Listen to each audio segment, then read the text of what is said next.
Bismillahirrahmanirrahim. Assalamualaikum warahmatullahi wabarakatuh.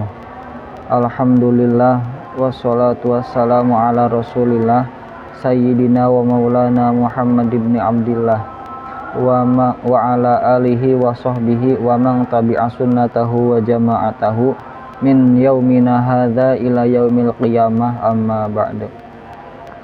Rabbi shrah li sadri wa yassir li amri wahlul 'uqdatam min lisani yafqahu qawli. Alhamdulillah, sekarang kita akan memulai mengkaji materi yang pertama, yaitu tentang ilmu pengetahuan. Jadi kita akan membahas tentang ilmu pengetahuan. Yang pertama yaitu pendahuluan, apa itu ilmu pengetahuan. Jadi ilmu pengetahuan itu terdiri dari dua kata, yang pertama ilmu, yang kedua pengetahuan. Ilmu adalah pengetahuan yang sistematis, terorganisir, yang diperoleh melalui metode ilmiah dan digunakan untuk memahami dan menjelaskan dunia, baik alam maupun sosial. Ini melibatkan usaha untuk mencari, menyusun, dan mengembangkan pemahaman manusia tentang berbagai fenomena serta menghasilkan penjelasan dan prediksi yang dapat diuji. Maksudnya ilmiah. Adapun pengetahuan adalah segala sesuatu yang diketahui seseorang atau sekumpulan orang, yang mana pengetahuan tersebut diperoleh melalui pengalaman, pengamatan, atau pembelajaran yang mencakup fakta, informasi, konsep, dan keterampilan praktis, serta dapat diartikan sebagai hasil dari proses penginderaan dan pemikiran terhadap suatu objek atau kejadian. Jadi itu sebagai pendahuluan tentang materi kali ini, apa itu ilmu dan apa itu pengetahuan. Kemudian kita lanjut. Yang pertama adalah macam-macam ilmu. Sekarang kita akan mengkaji dari segi keilmuan pesantren. Macam-macam ilmu, yang pertama, ilmu itu terbagi menjadi dua. Ada ilmu qadim, ada ilmu hadis. Yang pertama ilmu qadim. Ilmu qadim adalah ilmunya Allah Ta'ala, yaitu sifat Allah yang qadimatun bidzatihi ta'ala, yaitu ilmunya Allah yang maha luas dan tidak terbatas. Makanya kalau kita hafal yang 20 sifat Allah itu, wujud qidam baqa mukhalafatul lil hawadisi qiyamuhu binafsihi wahdaniyat qudrat iradat ilmu hayat sama basar kalam qadiran muridan aliman hayyan sami'an basiran mutakalliman.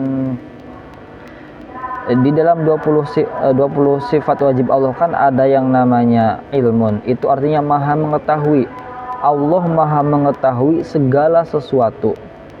Nah, itu namanya ilmu qadim. Ilmu yang qaimatun bidzatihi ta'ala. Ilmu Allah yang maha luas, maha tak terbatas.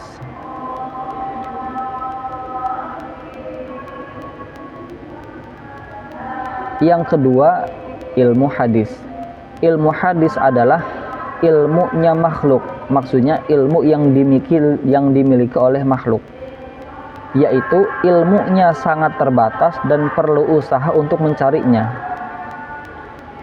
Makhluk atau manusia itu bisa berilmu karena mencarinya dulu harus butuh kasab, butuh usaha. Sedangkan ilmunya Allah itu memang sudah sifat yang menempel pada zatnya Gusti Allah. Maksud menempel itu bukan menempel, maksudnya tidak terpisahkan dari zatnya Gusti Allah. Jadi berbeda antara ilmu hadis dan ilmu qadim. Ilmu qadim itu ilmunya Gusti Allah yang sangat luas dan tak terbatas. Kita tidak bisa membahas ini lebih dalam karena di luar kemampuan kita sebagai manusia. Yang akan kita bahas kali ini yaitu ilmu hadis, yaitu ilmu yang dimiliki oleh makhluk, sangat terbatas dan perlu usaha untuk mencarinya. Makanya sekarang ini adalah salah satu usaha kita untuk mencari ilmu. Ini termasuk usaha. Jadi kita belajar materi pada hari ini itu termasuk usaha untuk mencari ilmu. Kemudian apa itu ilmu? Nah, sebelum itu ada sebuah kaidah, yaitu al-hukmu ala syai'i far'un an tasawwurihi.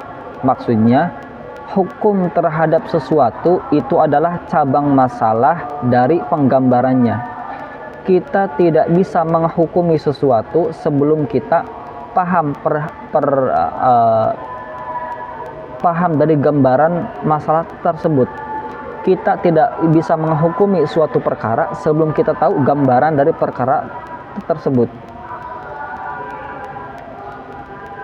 Kita tidak bisa menghukumi halal atau haram suatu transaksi sebelum kita paham betul bagaimana cara kerja transaksi tersebut. Atau ada kaidah malam ya'rifi syarra yaqa'u fihi. Orang yang tidak mengetahui keburukan maka ia akan terjerumus ke dalamnya. Kita tidak bisa mendalami, kita tidak bisa menghindari kejelekan kalau kita tidak tahu apa itu kejelekan. Kita tidak bisa menghindari korupsi, kita tidak bisa menghindari mencuri kalau kita tidak tahu apa itu korupsi dan apa itu mencuri. Jadi makanya ada kaidah malam ya'rifi syarra yaqa'u fihi.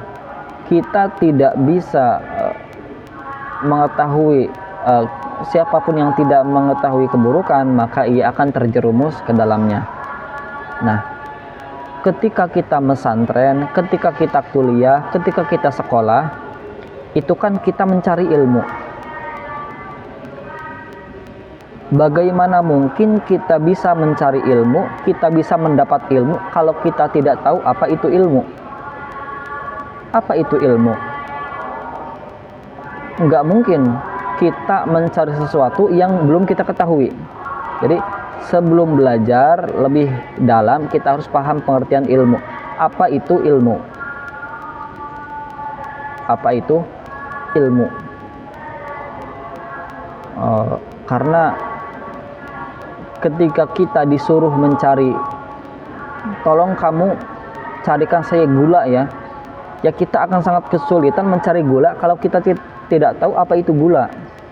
Makanya sebelum kita mencari ilmu lebih dalam di pesantren, di sekolah, di perkuliahan atau di kampus, kita harus tahu dulu apa itu ilmu. Nah, pengertian ilmu itu ada beberapa. Yang pertama, menurut pendapatnya Imam Haromen, menurut beliau ilmu adalah, atau ilmu, pengertian ilmu adalah la yuhaddu li ta'adzurihi. Ilmu itu tidak bisa didefinisikan karena sangat sulit. Jadi menurut Imam Haromen, ilmu itu tidak bisa didefinisikan. Kenapa? Ya karena sangat sulit. Coba bayangkan, apa itu ilmu? Kita tahu ilmu, kita tahu apa itu ilmu, ya itu sudah ilmu. Itu kan, itu sangat sulit didefinisikan. Itu tidak bisa didefinisikan karena sulit. Imam Haromen memiliki seorang murid yang sangat cerdas. Beliau sampai punya karangan tafsir yang fenomenal, Mafatihul Ghaib, Tafsir Al-Kabir. Menurut muridnya Imam Haromen, yaitu Imam Fakhruddin Ar-Razi atau Imam Fakhrur Razi, menurut beliau ilmu adalah la yuhaddu li'annahu doruriyun. Ini harusnya li'annahu doruriyun. Menurut Imam Fakhruddin Ar-Razi, ilmu itu tidak bisa didefinisikan. Kenapa? Karena sangat mudah. Li'annahu doruriyun. Ini salah. Li'annahu doruriyun. Karena ilmu itu sangat mudah. Apa itu ilmu? Kita tahu ilmu. Kita tahu apa itu ilmu, yaitu ilmu. Jadi ini perbedaan dua pendapat antara guru dan murid yang sangat kontras. Sama-sama berpendapat bahwa ilmu itu tidak bisa didefinisikan, namun dengan alasan yang berbeda. Kata sang guru, ilmu tidak bisa didefinisikan karena sangat sulit. Nah, kata sang murid, ilmu tidak bisa didefinisikan, alasannya karena alasannya beda. Sama-sama tidak bisa didefinisikan, cuman alasannya beda, yaitu li'annahu doruriyun. Karena sangat mudahnya sampai ilmu itu tidak bisa didefinisikan. Lalu apa itu ilmu? Selanjutnya mari kita bahas. Nah, pendapat yang ketiga yaitu menurut qaul masyhur. Pengertian ilmu menurut qaul masyhur. Tadi menurut Imamul Haramain, yang kedua menurut Imam Fakhruddin Ar-Razi, sekarang menurut qaul masyhur. Apa itu qaul masyhur? Qaul masyhur adalah pendapat yang paling masyhur.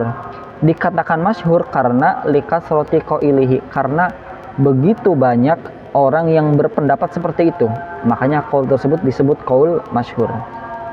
Nah, menurut qaul masyhur yang mana ini dipegang oleh mayoritas ulama, ilmu adalah idraku syai'i ala ma huwa bihi fil waqi', yaitu pengetahuan terhadap sesuatu yang mana pengetahuan tersebut itu sesuai dengan kenyataan. Itu namanya ilmu. Seperti contoh, sholat itu, saya tahu sholat itu hukumnya wajib. Berarti saya punya pengetahuan bahwa sholat itu hukumnya wajib. Dan memang pada kenyataannya pun sholat itu hukumnya wajib. Dalilnya ada di Al-Quran, aqimus sholah. Maka berarti kan pengetahuan saya itu cocok sesuai dengan kenyataan. Nah, maka itu yang dinamakan ilmu, yaitu pengetahuan atau penemuan terhadap sesuatu, atau pengetahuan terhadap sesuatu yang mana pengetahuan itu sesuai dengan kenyataan, atau idraku syai'i ala ma huwa bihi fil waqi'. Atau contoh yang lain,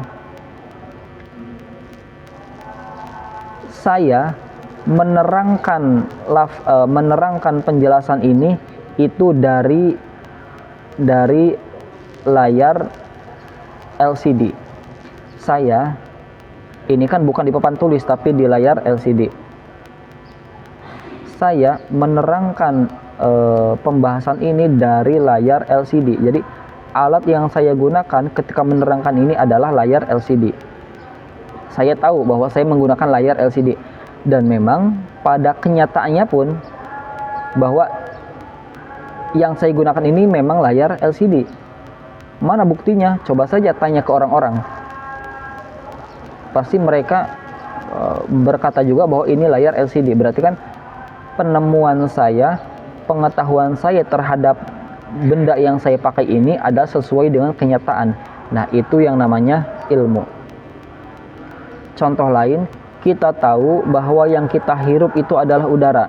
Kita nafas dengan oksigen, dengan udara. Dan memang kenyataannya pun itu adalah udara. Memang nyatanya kita nafas dengan udara, oksigen. Maka itu dinamakan ilmu, karena pengetahuan kita cocok dengan kenyataan, sesuai dengan kenyataan. Atau ini seperti contoh yang tadi, yaitu kita tahu bahwa sholat itu wajib. Dan memang dalam kenyataannya sholat itu hukumnya wajib, maka itu dinamakan ilmu. Jadi ilmu menurut qaul masyhur adalah pengetahuan atau penemuan terhadap sesuatu yang mana pengetahuan itu sesuai dengan kenyataan. Kita tahu matahari itu bintang, dan memang kenyataannya matahari itu bintang, yaitu namanya ilmu, yaitu pengetahuan terhadap sesuatu yang sesuai dengan kenyataan. Sekian untuk pertemuan pertama.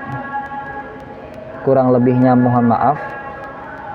Idza wajadtum syai'an minal khotoya as'alu min afikum li'anna jami'al khotoya labudda min jahli wa anna jami'as shadaqati labudda min fadlillah. Wallahu a'lam bissawab.